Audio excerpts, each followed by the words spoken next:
E a gente vai agora aos Estados Unidos conversar com o mestre em Relações Internacionais, CEO da Arco Advice International, professor Tiago de Aragão. Tiago, boa tarde.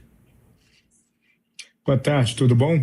Tudo ótimo. Vocês nos Estados Unidos foram acordados literalmente com uma notícia, né, da captura de Nicolás Maduro pelo governo norte-americano. Que hora você está em Washington, né? Isso. Que hora começou realmente esse noticiário? Você, claro, acorda no meio da madrugada porque alguém deve ter te avisado, mas o povo americano começou a tomar pé da situação que horas e qual a repercussão que você consegue captar na população norte-americana que não afeta questões internacionais? Olha, isso começou desde cedo, né? A população americana, ela se divide muito dependendo da localidade. Você tem a população na Flórida tendo uma postura um pouco mais próxima, né? Ou seja, nós sabemos que na Flórida você tem muitos eleitores que são americanos cubanos, americanos venezuelanos, e que eles acabam tendo uma influência muito grande na forma como a Casa Branca ela desenha políticas públicas em relação à América Latina. Na prática, dá para dizer que a política americana, não só com Trump, mas com vários presidentes anteriores, a política para a América Latina ela é um reflexo da política da Flórida, principalmente quando o presidente é republicano, porque os latinos da Flórida eles tendem a ser mais republicanos do que os da Califórnia, por exemplo, que tendem a ser mais democratas.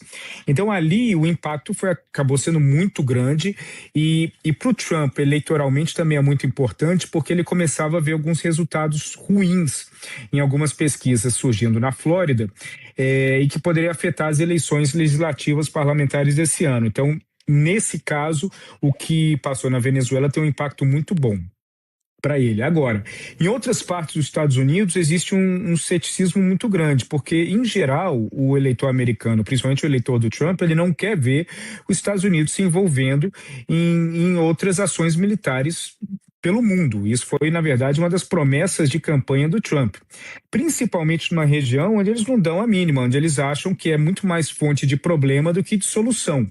Então, uma ação militar na América Latina, para eles, é algo negativo, inclusive para vários deputados e senadores republicanos, que eles esperam que isso tenha acabado por aí mesmo. Aí chega algumas horas depois, o Trump dá o discurso, e esse discurso ele gera alegria na Flórida e gera calafrios em outras partes dos Estados Unidos, onde os republicanos estão pensando, pelo amor de Deus, não se envolva mais numa situação como essa, porque de onde que vai vir o dinheiro, como que funcionaria esse tipo de coisa? E os Estados Unidos passam por um momento que ele precisa de uma atenção especial, principalmente na questão econômica. Professor, a gente acompanhava mais cedo também, até com o nosso correspondente, o Eduardo Barão, o ponto de que Trump não pediu permissão para o Congresso para fazer essa operação, que deveria ser um praxe ali. E nessa coletiva de imprensa, o secretário de Estado Marco Rubio chegou a falar que essa permissão não foi ali solicitada porque era uma operação de sigilo, as pessoas poderiam vazar ali detalhes e, claro, colocar tudo a perder, de acordo com o governo de Donald Trump. Como o senhor avalia o impacto político, inclusive em um ano ali que a gente vai ter eleição de meio de mandato para Donald Trump, né, em relação a essa operação, em relação a essa captura de Nicolás Maduro e também considerando essa não permissão que foi solicitada ali ao Congresso? Eles foram apenas comunicados depois, já que Maduro já estava em um navio indo em direção a Nova York, e também pedindo uma breve análise sobre a foto que Trump divulgou de Nicolás Maduro, mostrando ele preso ali com a mão presa, óculos que impediam ali a visão dele, abafadores de ruído nesse navio, exibindo ali como se fosse muito como um troféu, como muitas pessoas colocaram. Como o senhor avalia esse cenário político internamente? Primeiramente que o Maduro ele vai ser exibido, vai ser o garoto propaganda da política do Trump para a América Latina, vai ser o garoto propaganda também do pleito que o Trump faz já para a questão de prêmio Nobel, da paz, etc., esse tipo de coisa que vai voltar com força esse ano. Então o Maduro vai ser importante para ele nesse quesito. Em relação à autorização, o Trump, existe, a argumentação do Rubio faz sentido, mas existe também um histórico muito importante, que é um histórico de outros tipos de comunicação que existem entre a Casa Branca e o Congresso, quando existem operações como essas, né? Então, é claro que ele não iria abrir todos os detalhes da operação, mas existem mecanismos e formas disso acontecer. Agora, nos Estados Unidos atual, nos Estados Unidos do Trump, o certo é o que a maioria diz. E ele tem a maioria. Então, o Trump, o fato de não ter comunicado o Congresso, e isso é flagrantemente um erro constitucional, não vai gerar em nada. Não vai gerar em nada até o momento que, eventualmente, os democratas tiverem maioria no Congresso. Se isso acontecer, aí, naturalmente, vamos ter umas análises retroativas e que vai gerar mais confusão dentro do governo.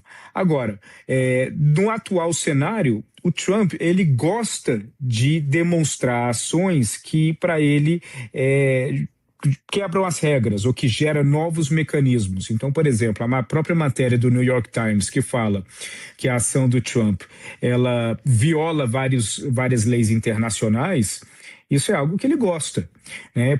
Até porque a parte da narrativa original do Trump foi isso, foi de desmantelar o que já não funcionava dentro daquele ambiente de Washington.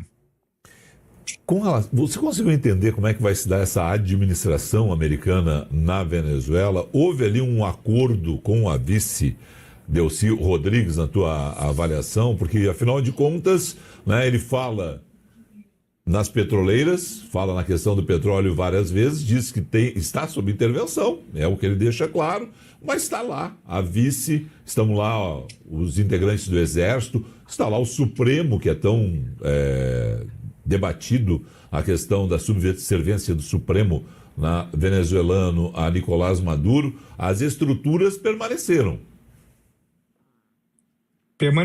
E o que vai... Primeiro que houve uma facilitação na prisão do Trump, do Maduro, né? Não foi uma operação que não teve um apoio pela parte bolivariana. E é importante lembrar que o Maduro, ele não é a figura mais importante no regime bolivariano, ele provavelmente não é nem entre as top 5. Ele sempre funcionou de uma forma muito conveniente como um para-raio dentro do regime bolivariano, porque toda a atenção do mundo ficava em cima dele, assim como toda a culpa do mundo ficava em cima dele, mas quem controlava de fato o governo eram outras figuras, como a Delcy, como o Diosdado Cabello, como o Padrino Lopes, como outros.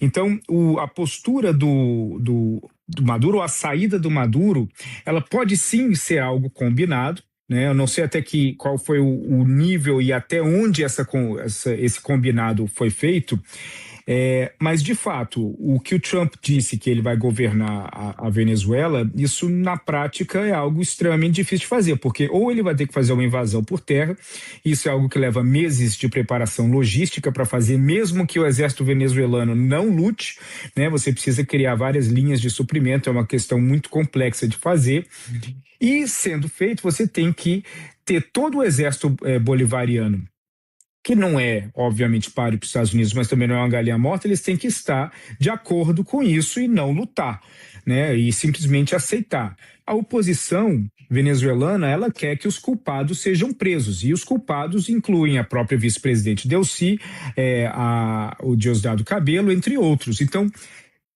tem muitas pontas soltas nesse discurso do Trump que ninguém ainda sabe como vai fazer. Nem mesmo fontes muito importantes republicanas aqui, que eu converso, deputados, senadores, que não sabem, não têm ideia e têm receio do que vai sair dessa história.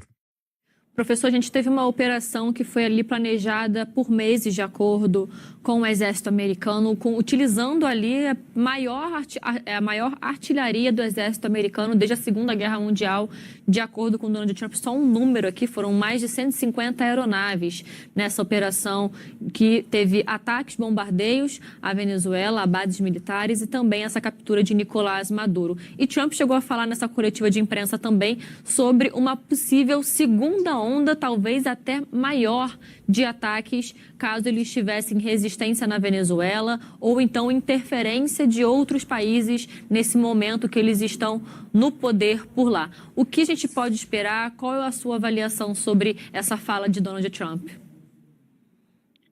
Esse ataque não teve nada a ver com a prisão do Maduro. Não foi nenhuma bomba que fez com que o Maduro fosse capturado. O que fez com que o Maduro fosse capturado é que alguém abriu uma porta.